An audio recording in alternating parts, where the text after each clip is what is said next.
Muy buenos días para todos y bienvenidos a un nuevo webinar sobre inversiones en Miami. Y hoy vamos a estar justamente hablando de por qué Miami. Ya tengo acá a Luciana Costamagno y a Tomás Hoffman que me acompañan. Bienvenidos, Tomás, bienvenida, Luciana. Gracias. Hola.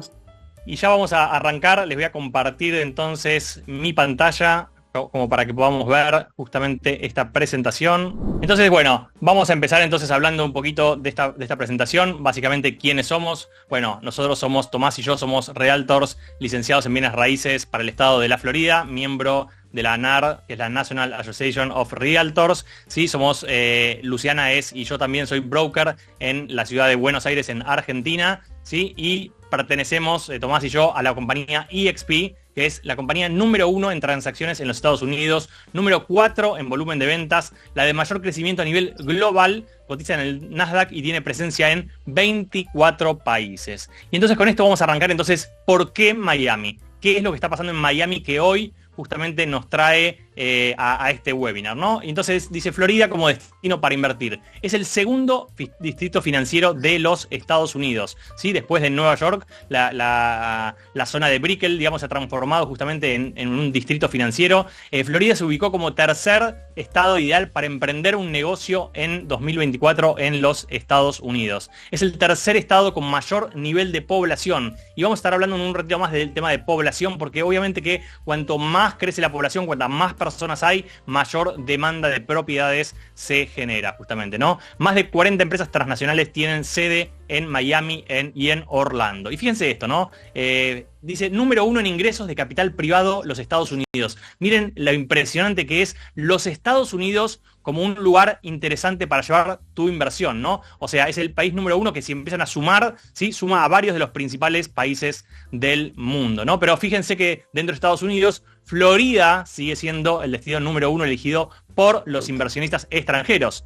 Y dentro de esto, Miami está en el ranking de las ciudades más elegidas para invertir, ¿no? Cuando queremos dar una idea de tamaño, el PBI de Florida es 3 veces el de la Argentina, ¿no? O sea, Florida si fuese un país, sí. Aquí me gustaría contribuir algo que viene, pero como anillo al dedo, que ayer lo hemos recibido, y es que la Florida, oye esto, si se considerara una economía mundial, fuéramos la 14ª economía más grande del mundo. Oigan esta cifra, la 14ª. O sea, si Florida fuera un país, fuera el número 14 con el PBI más alto en el mundo. Adelante, Bien. Mate. ¿Y qué es lo importante de esto, no? Que estamos hablando de justamente un estado, estamos hablando de un país donde la mayoría de la gente elige para invertir, un estado donde dentro de ese país la mayoría elige para invertir, una ciudad donde justamente la mayoría de la gente elige para invertir, ¿no? Entonces, siguiendo con esto, vamos a pasar dice, Florida sigue liderando el crecimiento económico. Tercer trimestre de 2023, que es la última cifra que tenemos acá, dice crecimiento del PBI 6,1%. Florida representa 5,7% de la economía de Estados Unidos. Es un estado enorme, es un estado muy importante y también está, por ejemplo, Miami en las 5 ciudades de la Florida en el top 10 de los mejores mercados laborales, ¿sí? Atrae mucha gente por trabajo, justamente, y dice, según los datos de la Asociación de Agentes Inmobiliarios de Miami, los argentinos en 2023 invirtieron 336 millones en ese destino. Los argentinos normalmente estamos entre los número 1 y número 2 inversores peleando con Colombia, que ahora con el cambio de presidente está trayendo, o sea, capital hacia el estado de la Florida. ¿Y por qué básicamente los argentinos invierten en la Florida? ¿Por qué invierten en Miami? Porque bueno, justamente lo que queremos es un lugar estable, un lugar que nos dé un rendimiento en una moneda dura, que esté justamente desplazado de lo que es los problemas políticos, económicos de la propia economía, ¿no? Y Tommy, cuando hablamos del tema de migración, ¿no? Cuando hablamos de personas que se están mudando a la Florida, ¿qué podemos hablar de este tema? Mira, en líneas generales, la Florida ha atraído migración de Latinoamérica tradicionalmente, pero eso en el momento que llega la pandemia en el 2020 cambia completamente. Y entonces la migración ahora es predominantemente de los Estados Unidos misma. Somos el destino número 1 de migración interna como estado, y bueno, eso nos los alternamos con Texas, pero como ciudad, Miami es el destino número 1 de migración o sea, el número uno, el sitio predilecto. ¿Cuánta gente viene para acá? Bueno, en general estamos hablando de que ahí lo tienes, 1.200 personas al día, y esto es lo que ellos logran determinar por temas de censo, cambios de licencia de manejar, cambios de direcciones postales, declaraciones de impuestos. Esto es un número que está verificado, es cuantificable y verificable. Esto no toma en cuenta, Mati, la gente que viene de Latinoamérica y de Europa, que no la puedes realmente cuantificar, porque vienen y se establecen acá y no hay una forma de medir eso de una manera, digamos, exacta como lo hacen con los norteamericanos. Pero estamos hablando de que esto además es algo sostenido, esto es algo que no que empezó ahorita. Esto viene desde antes de la pandemia, lo que pasa es que la pandemia lo aceleró inclusive. Y hoy en día se sigue manteniendo, sigue viniendo la gente acá, por lo cual el crecimiento demográfico es total y absolutamente sostenido. Justamente lo que decías se ve en este gráfico, ¿no? Que antes, predominantemente, correcto, la migración era de Latinoamérica y hoy la migración es predominantemente de doméstico. ¿Y qué cambia esto? Bueno, esto cambia justamente los precios. ¿Por qué cambian los precios? Porque cuando nosotros hablamos de migración interna, los que migran internamente, generalmente vienen de ciudades más caras. O sea, vienen de Nueva York, vienen del estado de California, donde para ellos las propiedades, por ejemplo, son económicas en la Florida porque comparativamente son más baratas. Entonces, para una persona que trabaja hoy en día en Silicon Valley, si puede trabajar a distancia y se muda a Miami a vivir, justamente le va a salir mucho más barata esa renta, le va a salir mucho más barato el nivel de vida y su salario va a quedar en ese lugar, ¿no? Entonces es algo muy importante. También el tema del lujo, ¿no? La llegada de Messi a Miami impactó en el mercado inmobiliario del lujo, ¿sí?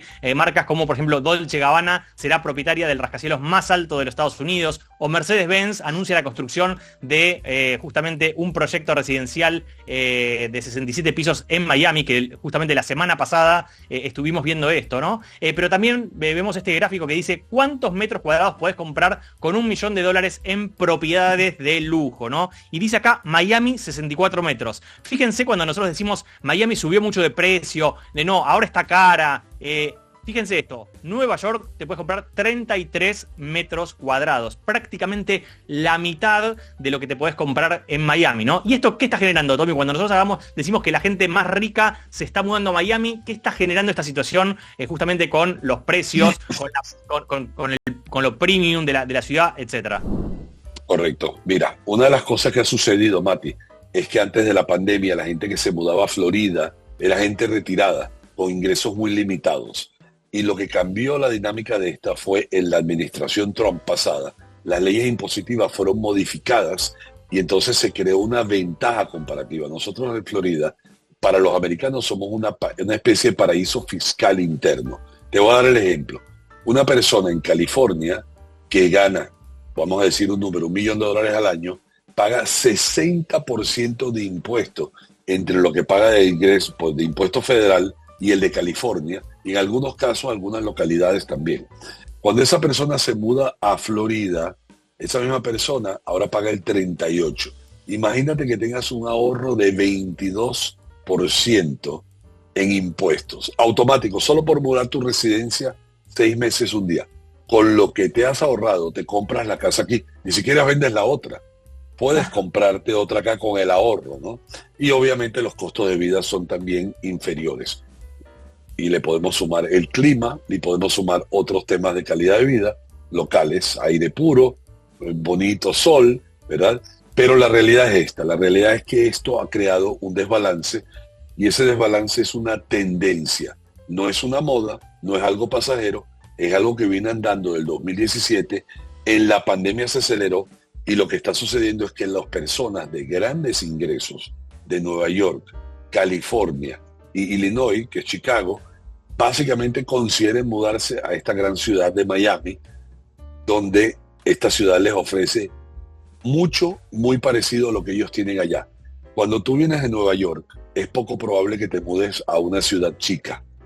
Tú necesitas servicios, la estructura y la envergadura de una ciudad de cierta dimensión.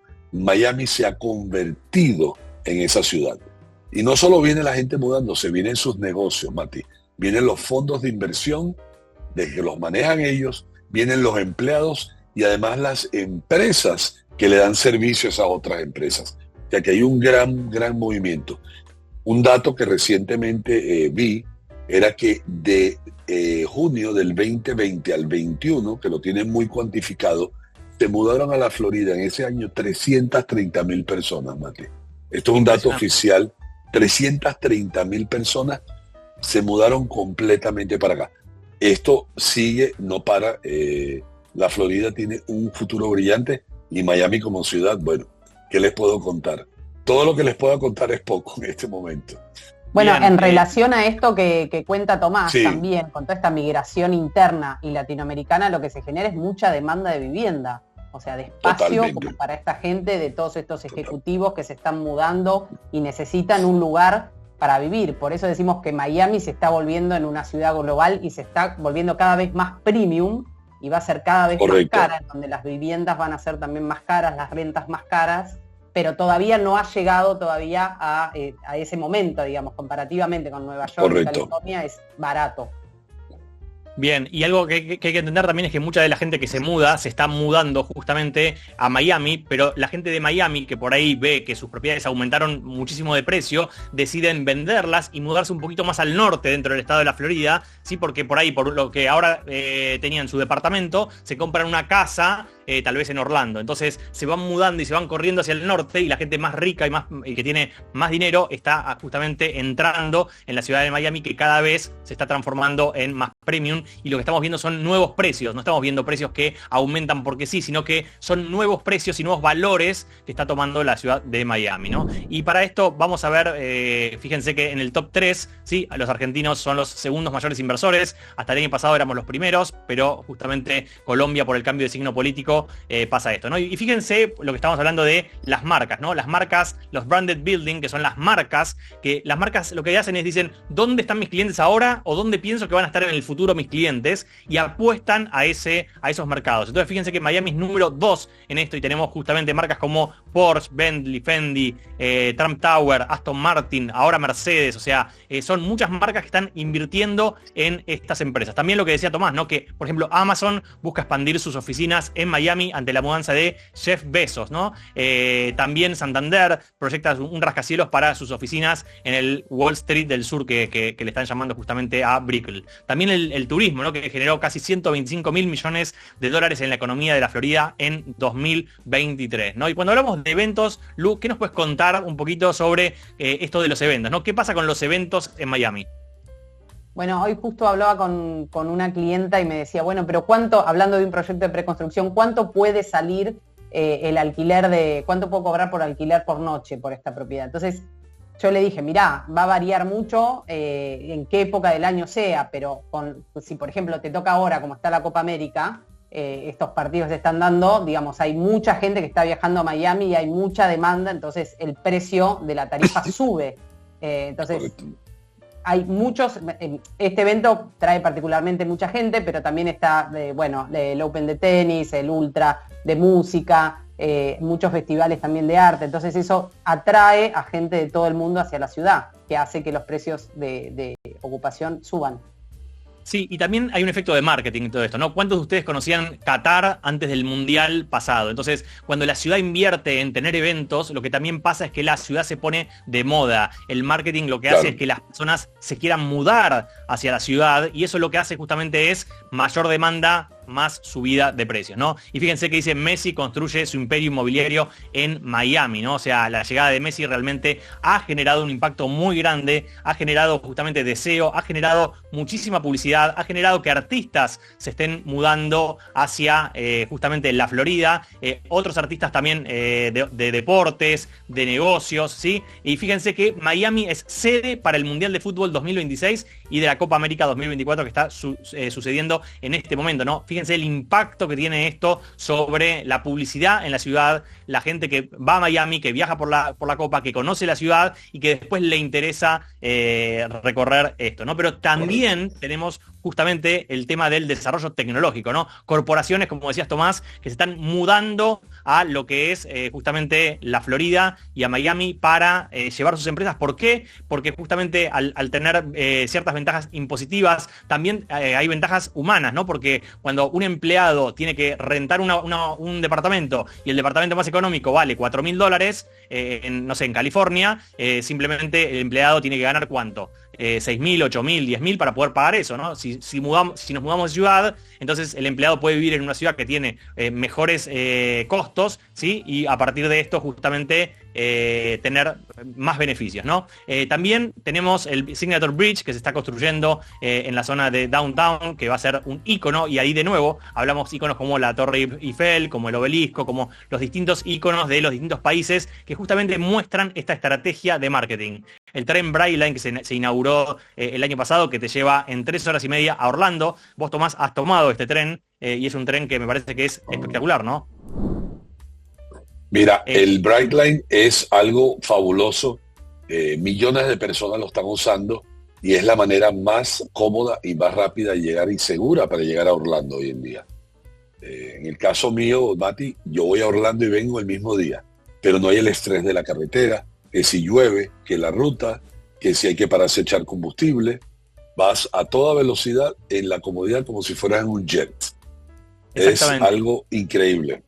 Y algo que tenemos claro es que la mayoría de las personas que viajan a Orlando, ¿sí? Por turismo, pasan naturalmente por Miami, ¿no? Y eso es entonces algo muy importante porque también tenemos justamente el puerto de Miami, ¿sí? Capital mundial de los cruceros. Y cuando hablamos de turismo, o sea, justamente estamos hablando de personas demandando lugares, de personas consumiendo, de empleos que se generan. Es un montón de dinero que está justamente haciendo flujo en la ciudad de Miami y los alrededores, ¿no? También tenemos el aeropuerto internacional de Miami, que es la entrada principal justamente de los latinoamericanos a Estados Unidos. Es un hub muy importante de viaje, ¿no? Y dice, Miami se destaca por su acervo cultural y gastronómico, ¿sí? Se destaca por la guía Michelin 2024 con 8 nuevos restaurantes, ¿sí? Se prepara para la 6ª edición del Ibero-American Film Festival. O sea, en Miami pasan cosas permanentemente, ¿no? Y Tommy, si hablamos entonces de beneficios tributarios, ¿qué podemos decir Correcto. de Miami? ¿Por qué tantas personas a veces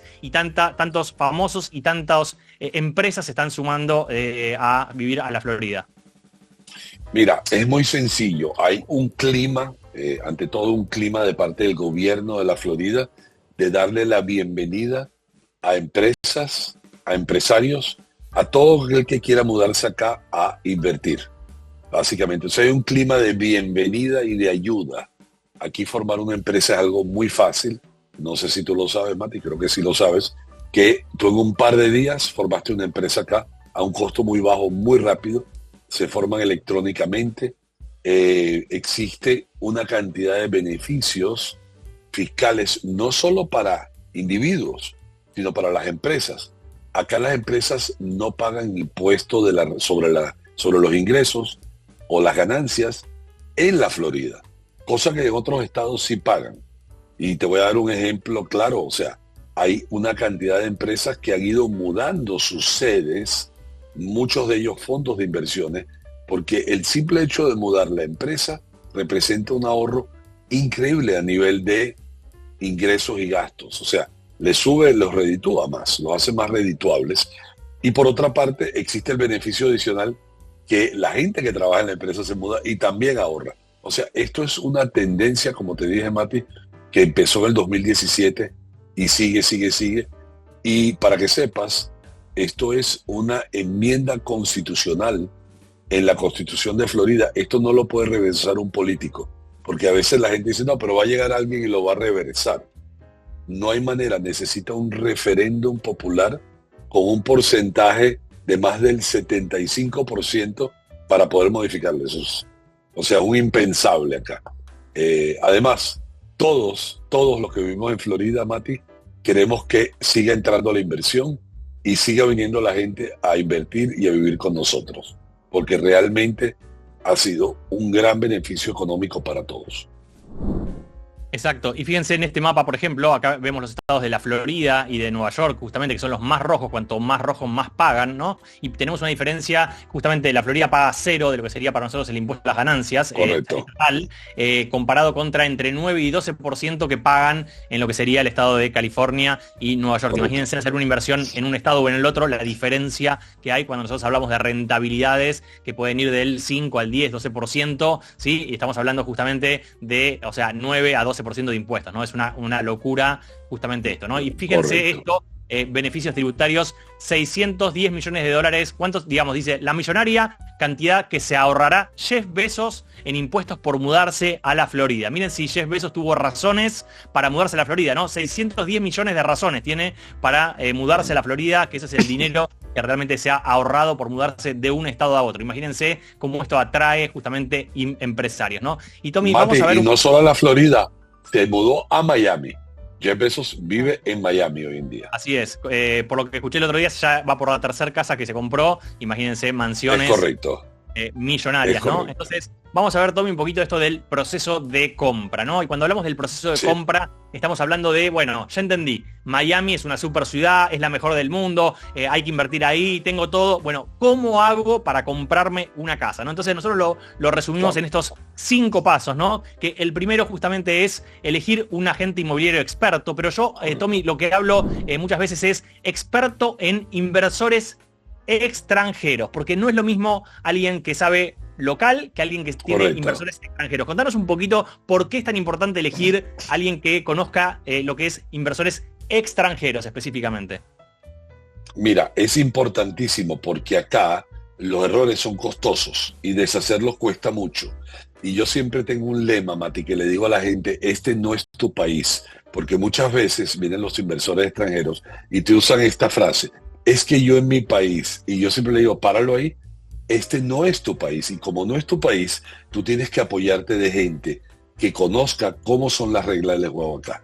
Entonces es de extrema importancia elegir a un agente inmobiliario. Y voy a decir esto, a uno, porque en Latinoamérica, en la Argentina, tal vez hay la costumbre de trabajar con varios a la vez. Eso en los Estados Unidos es un gravísimo error, porque no se trata solamente de que alguien te busque una propiedad. Y nosotros, Mate, como profesionales tenemos acceso al 99.9% porque tenemos sistemas de informática que ustedes no tienen en la Argentina.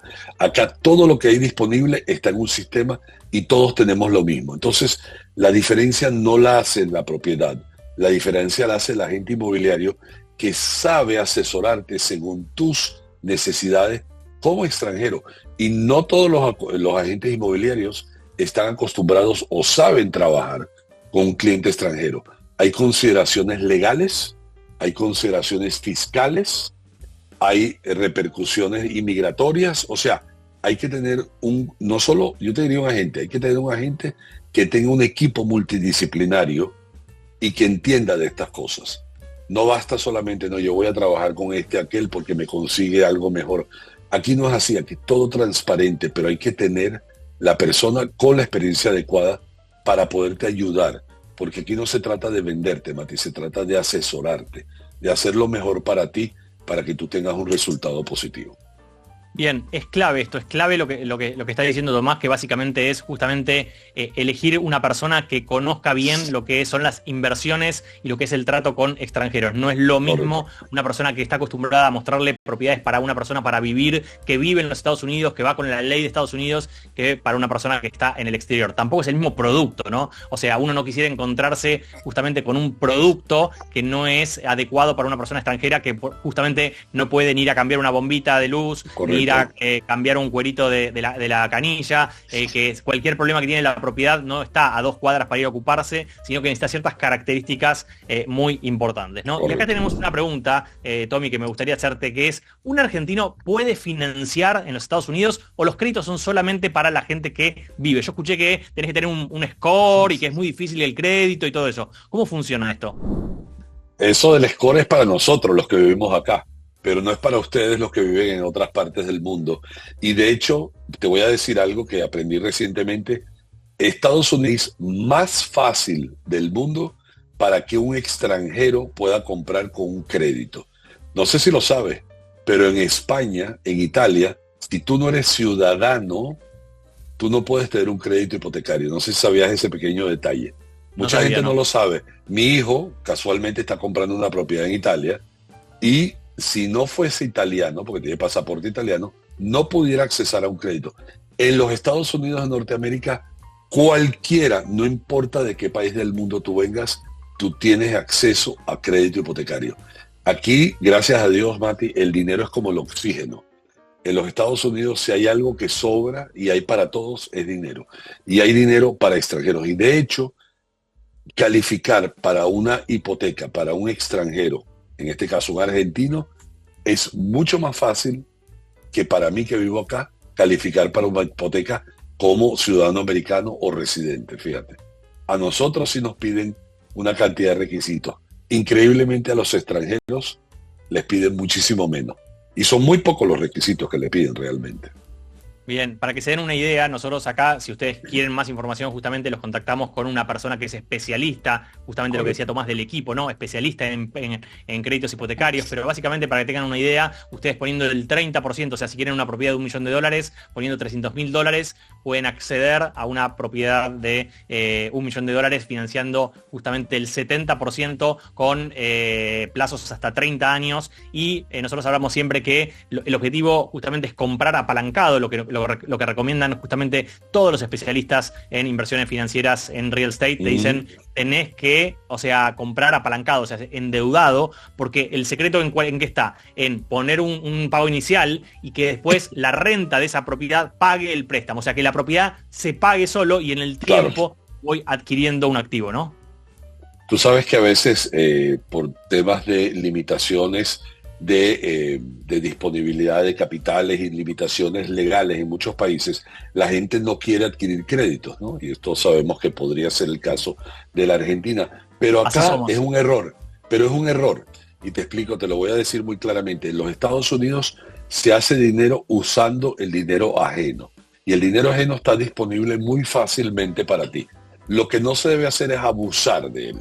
O sea, no debes agarrar y pedir el máximo que... No, debes pedir lo suficiente para que el ingreso pueda cubrir la cuota. Pero mira qué belleza. Tus inquilinos pagan tu deuda acá. Piénsalo. Tú puedes pedir dinero, ganar dinero sobre ese dinero porque vas a valorizar una propiedad en el tiempo. Y tus inquilinos además van a pagar tu deuda, con lo cual tienes doble ganancia. La valorización de tu activo, el cual controlas con, voy a decir, la mitad, por decir algo, de lo que vale. Y esa mitad que tú debes, en los años, los inquilinos la pagan. O sea que vas a crear dos beneficios. Pero hay un tercer beneficio, Mati, que la gente no sabe. Que es que cuando yo compro una propiedad de $1 millón y pongo 500.000, yo estoy valorizando, no mis 500.000, estoy valorizando el millón. Entonces, si el mercado me da una valorización de, voy a decir algo razonable, 6%, que por cierto es el promedio de valorización en la Florida en los últimos 60 años, y tenemos las tablas de la Fed norteamericana para sostener este argumento, pero tú en tu dinero que tú pusiste de $500 millón, tú estás ganándote el 12%, piénsalo, ¿cierto? Entonces, imagínate qué locura. Tú estás valorizando el doble que si pagaras de contado, pero además de eso tu inquilino paga tu deuda. Realmente es un negocio increíble. Y te digo, yo lo he vivido porque he tenido inversiones a través de los años que valen hoy en día 4 o 5 veces lo que yo las pagué, y mis inquilinos pagaron mi deuda, de paso. O sea, yo no la pagué entera. Entonces, tener eso a favor tuyo, esa posibilidad, es un gran privilegio, donde en otras partes del mundo tienes que ir a pagar todo de contado, ¿no? Entonces, el no usar crédito acá realmente es un error. Hay que usar crédito. Es lo inteligente de hacer. Fíjense cómo son los pasos, ¿no? Que primero elegimos justamente la persona que nos va a asesorar, que nos va a ayudar. Después vamos a ver cuánto nos prestan, porque nosotros queremos justamente, antes de ir a elegir la propiedad, queremos saber cuánto nos prestan, porque eso nos determina qué tipo de propiedad podemos comprar. Y ahí vamos al paso número 3, que es elegir la propiedad, ¿no? Y acá hay algo muy importante, Tommy, sobre todo para lo que es elegir una propiedad para un cliente extranjero, ¿no? Porque tengo clientes que me dicen, no, mira, tengo un amigo que compró un multifamily de 1920, que estaba todo roto y que no... Bueno, ¿Cómo es eso? Te tengo que interrumpir porque tengo que hacer una breve historia, si me lo permites. Sí, claro. Aquí ha habido una serie de consecuencias, y tomen nota de esto, de unas famosas torres que se cayeron, llamadas Champlain Towers, que desafortunadamente colapsaron en Miami Beach hace 3 años y murió una cantidad de gente. Pero eso desató una serie de consecuencias. Y las consecuencias son que las inspecciones que se hacían cada 40 años, todos los edificios que están a 5 millas de la costa están forzados a hacerla de inmediato. Esa es la primera consecuencia. Eso ha generado que muchísimas de estas estructuras, Mati, que son viejas, de más de 30 años, de lo que hablábamos, que parecen ser económicas, ahora están sujetas a sorpresas de cuotas extraordinarias, donde un apartamento de, voy a decir, $300,000 podría tener una cuota extraordinaria de 150,000, de la cual ese amigo tuyo que compró aquello viejo, que él creía que era un buen negocio, ahora no es un buen negocio. Esto es algo que está sucediendo en este momento, en esta realidad, y de hecho viene algo llamado el ISG Report el próximo martes que te voy a decir, porque se va a hablar justo de esto. Estábamos hablando anoche, cenando con la eminencia que habla de estos temas, y nos decían, los apartamentos de más de 30 años, de aquí en adelante son invendibles. Oye la palabra, invendibles, no los quieres nadie. Y los que los tienen pagados, están viendo estas cuotas increíblemente grandes, extraordinarias. Mayormente gente mayor que ya los tiene pagados, Mati. Entonces el mercado se reduce muchísimo, pero eso ayuda también a que el mercado de lo que es bueno y es nuevo se valorice aún más, porque no hay, está muy limitado. Está Totalmente. muy limitado. Entonces, yo te diría esto, el 80% del mercado de propiedades de apartamentos usados no son adquiribles. Un banco no lo financiaría, para que tengas una idea. Ya los bancos no lo financian. Y tú como dueño, si lo pagarás de contado, es una locura porque no hay quien te lo compre. Porque quien te lo compra te dice, bueno, hay esta cuota extraordinaria, fabuloso, pero y las que vienen las sorpresas, porque siguen haciendo inspecciones y siguen apareciendo cosas en los edificios antiguos. Yo le diría a cualquiera que esté considerando eso, tenga muchísimo cuidado porque es un gravísimo error entrar. Yo que vivo acá no compraría nada usado. Máximo, Mati, máximo 10 años. Máximo. Mirá, y si te lo quieres garantizar, de que no vas a tener ningún dolor de cabeza, compra algo nuevo, que tiene garantía, que está perfecto. Adelante, man. Bueno, justamente que iba a hablar de eso, que hice una consulta a un especialista que está analizando el mercado y decía justamente eso, que más de 10 años no hay que comprar propiedades, pero nosotros, para los clientes internacionales, específicamente clientes que no viven en el estado de la Florida, que no están a 10 minutos de su casa, o sea, nosotros los enfocamos en buscar propiedades nuevas, a estrenar, con garantía, donde si hay un problema lo tiene que pagar el desarrollador por la garantía, donde no estamos pensando en si rompió algo o no se rompió algo, donde no estamos pensando justamente en una expensa extraordinaria porque hay que cambiar el techo. O sea, nosotros queremos comprar una inversión con tranquilidad, no queremos comprarnos un problema del cual ni siquiera a veces tenemos justamente idea del tamaño, ¿no? Después y también principalmente porque el inversor no está allá, o sea, no vive allá, no tiene los recursos como para poder moverse, o sea, está a distancia con el desconocimiento, entonces es importante dejarse asesorar y hacerlo con una propiedad nueva, ¿no?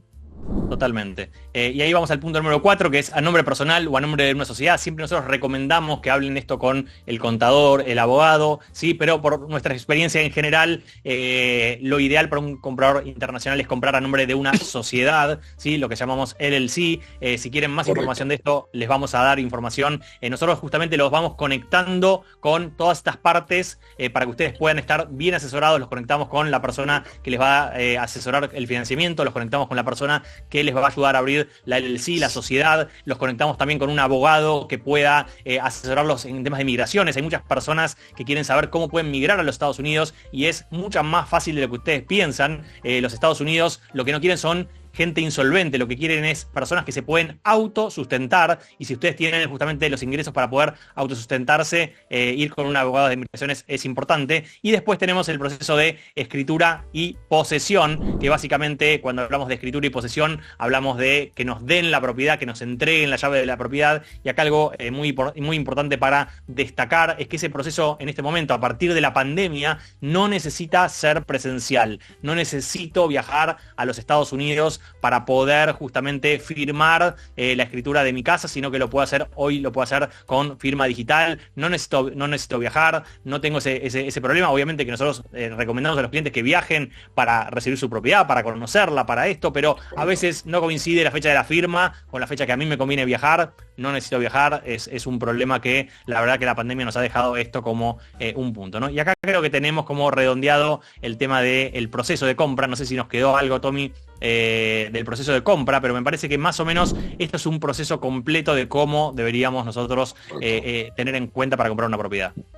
Mira, Mati, yo lo que le recomendaría a cualquier persona que nos está viendo es que no tome el proceso de compra en sus manos, que no actúe en inocencia o en ignorancia, porque este no es tu país, las reglas son distintas, y esto yo lo he visto. Yo tengo 38 años en esta industria, lo he visto muchas veces de gente que asume cosas, y asumir cosas es costoso, es un error grave. Sabemos que las personas que van a invertir han trabajado duro por su dinero, lo quieren cuidar y no quieren cometer errores, y nosotros queremos protegerlos, no queremos que cometan errores. Nosotros queremos que sean clientes satisfechos para que no solo vuelvan a invertir con nosotros, sino que nos refieran a otros clientes también. Así que estamos aquí realmente para poder ayudar y abrir esta información para que ustedes se puedan sentir cómodos y entiendan exactamente cómo hacer esta inversión. Bien, y vamos a hacer un rápido repaso de las 3 I del mercado inmobiliario, que son inflación, inventario e intereses. Esto más o menos nos marca si justamente hay una burbuja, no hay una burbuja, si las cosas están bien, si las cosas están mal, cómo, o sea, cuando analizamos estas 3 variables y le agregamos al final el empleo, podemos justamente entender sobre la salud de un mercado. Y vamos a ver la inflación en los Estados Unidos, que en este momento es del 3,4% anual, pero estuvo en un 9,1%. Y cuando hablamos de la inflación, tengamos en cuenta que lo que nos representa a nosotros la inflación en los Estados Unidos es la devaluación de la moneda norteamericana. Nosotros, en general, como argentinos, ahorramos en efectivo, en billetitos, ni siquiera en el banco, ¿sí? Físicos, en una caja de seguridad, en el colchón, en algún lado, ¿sí? Y nosotros creemos que eso es reserva de valor. Lo que pasa es que en los últimos años, ¿sí? Justamente ahí ven el gráfico, desde la pandemia para acá, realmente el dólar se ha derretido, se ha devaluado de una forma que mejor no quiero decirles cuánto hemos perdido, pero si ustedes que tenían $100.000 se podían comprar un departamento, ahora seguro no se lo pueden comprar, ¿no? Esto es algo muy interesante y muy importante para ver y para tener en cuenta que el dinero hay que invertirlo en bienes que se valoricen a medida que suben los precios generales en el mundo, ¿no? Y vamos a ver un poquito también del tema del stock, ¿sí? Cuando vemos el stock, fíjense que venimos de un stock en 2019 de más de 20.000 unidades, ¿sí? Y usadas estamos hablando acá, y hoy nos quedan 10.000, pero como decía Tomás, de estas 10.000, el 80% son unidades antiguas y viejas, que se llaman justamente esas unidades que dice Tomás, invendibles, ¿no? Entonces el stock está en niveles mínimos, pero también decimos, bueno, está bien, no tengo unidades usadas, está bien, tengo nuevas. Están construyendo por todos lados en Miami. Miren lo que pasa con las nuevas construcciones, ¿no? Si miramos el periodo hasta el 2010, había 275 edificios en construcción. Si miramos el ciclo hasta el 2020, había 123. Fíjense que ahora tenemos 44, o sea, prácticamente no hay unidades. De hecho, Tommy, si no me equivoco, no hay unidades prácticamente nuevas entregables en los próximos 2 años. ¿Es así lo que estoy diciendo? ¿Estoy correcto? O sea, creo que estás bastante correcto. A partir de los 2 años se empiezan a entregar, pero hay una realidad. Esa cuentagotas, porque el mercado de construcción se quedó completamente desprovisto durante la pandemia, y volver a reponer estas unidades cuesta un tiempo y un trabajo enorme. Y sí se está construyendo, pero para entregas del 2026. Gradualmente un poquito más el 27, el 28. ¿Qué pasa, Mati? Que la gente sigue viniendo. La gente sigue teniendo la necesidad de que alguien le dé una llave para tener donde vivir. Entonces es inevitable la continua valorización, porque hay un desbalance entre la demanda y la oferta. Sencillamente, la demanda está continuamente adelante de la oferta y no parece haber manera de recuperar esto. O sea, no se logra. Por lo menos Mirá, por ahora Tommy, no se ve. Mirá, Tommy, vos decías, te estabas mandando la oferta muy baja y estas son las ventas. O sea, fíjense cómo año a año la demanda está cada vez más alta. Correcto. Y se confirma justamente esto, ¿no? Y vamos a pasar a lo que serían los intereses hipotecarios, ¿sí? Y cuando hablamos de los intereses hipotecarios, acá una de las cosas que nos interesa analizar es si el mercado tiene riesgo o no de justamente entrar en algún tipo de problemas con los préstamos hipotecarios, ¿no? Y fíjense lo sólido que está el mercado. Dice, 9 de cada 10 préstamos están a tasa fija. 38% de las hipotecas en Miami no tienen hipoteca. Significa que la pagaron cash y no deben nada. O sea, no están apalancados. 50% de las hipotecas están a menos del 4,4%, ¿sí? O sea, y los intereses son históricamente bajos. Hay gente que dice, no, los intereses están muy altos, voy a esperar a que bajen. El problema es que los intereses, cuando miramos la pandemia, obviamente que en la pandemia se empezó a regalar dinero y estaban los intereses al 2-3%, ¿no? Pero fíjense, por ejemplo, esta publicidad que habla de, o sea, publicita 14% de tasa de interés. Pero miren este gráfico, este es un gráfico histórico que tenemos de cómo está la tasa de interés, ¿sí? Obviamente que si miramos este último periodo, ¿sí? Parece que los intereses están altos, subieron respecto de esto, pero si ustedes miran lo que es la historia, ¿sí? Hoy estamos en los promedios de la historia. Pero ¿qué pasa? Miren el gráfico de la derecha, el cuadro de la derecha, que dice qué pasa si esperamos para poder tener una mejor tasa, qué pasa si esperamos. Bueno, lo que pasa si esperamos es que cuando los intereses bajan, lo que pasa es que la demanda sube, ¿sí? Y los precios suben porque empiezan a demandar. O sea, el local, el internacional, no le afecta tanto esto. Pero el local, cuando el interés baja, sale a comprar, porque justamente lo que hace es le baja la cuota mensual. Sale a comprar, aumenta el precio, ¿sí? Y cuando aumenta el precio, ¿qué pasa? Me termina aumentando la cuota. Lo que a mí me interesa, justamente, cuando hablamos de esto, es el precio de la cuota. Lo que a mí me interesa es entender cuánto voy a pagar de cuota hoy y después que se me revalorice y que la renta me termine pagando cada vez más el préstamo hipotecario, ¿no? Tommy, ¿qué decís? Correcto, y esto es bien interesante porque la gente no entiende algo. En este momento tenemos una cantidad de personas en el mercado esperando esa bajada de intereses. Y con un inventario tan reducido, ya con una presión tan grande sobre el mercado, lo único que va a ocurrir es que la casa que vale 500.000 la vas a pagar 600.000 por ahorrarte un interés mensual que siempre puedes refinanciar más adelante. Aunque pagaras un poquito más de intereses, ese poquito más nunca va a ser proporcional, Mati, al salto de lo que van a brincar las propiedades, sencillamente porque no hay. Y este es un argumento de la gente que a veces dice, no, porque es que es una burbuja. La burbuja, para que se dé, tiene que haber un exceso de oferta. Y ese exceso de oferta no existe ni puede existir porque la demanda sigue galopando delante de la oferta. Si tú entiendes esto, entiendes de que no existe tal burbuja. La burbuja, de nuevo, tiene que existir un exceso de oferta. No hay las condiciones para eso, Mate. Y fíjate, como bien vos decías, hay una demanda retraída, hay una demanda, o sea, nosotros decimos que hay mucha demanda. Correcto. En este momento, pero hay una demanda enorme, retraída. Que son las personas que compraron con una tasa de interés del 2, 3, 4% y que dicen, no, yo no me voy a cambiar un préstamo del 6% porque me aumenta la cuota. Espero a que baje. Bueno, el pronóstico es que van a bajar las tasas de interés, pero cuando bajen las tasas de interés, esa persona que está esperando, le van a explotar los precios y entonces va a tener otro problema, pero se va a dar justamente esa situación de demanda, que no la tiene espera, Mati, va a ser más costosa. Vamos a ponerlo así. El esperar se vuelve más costoso. Que eso es exactamente lo que estábamos mostrando nosotros en justamente este gráfico, ¿no? Que cuando la persona espere, al final va a terminar pagando una propiedad más cara, con una tasa más baja, pero la cuota le va a pasar de, por ejemplo, 3.700 a 4.200, con lo cual al final no hizo ningún negocio, ¿no? Y la última variable, estas son las 3I, pero la otra variable que analizamos para entender, Tommy, si hay una burbuja o no, es el empleo, ¿no? Dice, Florida registra fuerte aumento en el salario anual. Miami registró una tasa de desempleo récord. Enero 1,4%. Esto es pleno empleo. Esta es una situación de la gente que simplemente se está cambiando de vivienda, ¿sí? Y cuando nosotros hablamos de que el empleo está estable, ¿a qué nos estamos refiriendo? Que justamente, ¿cuál es el problema cuando hay una burbuja? Que la gente se queda justamente sin empleo y no puede pagar. Correcto. O sea, acá en Argentina nosotros pagamos una renta, un alquiler, ¿sí? En Estados Unidos, en vez de la renta o el alquiler, simplemente pagan una cuota de crédito hipotecario. Esa cuota la pagan con su salario. Correcto.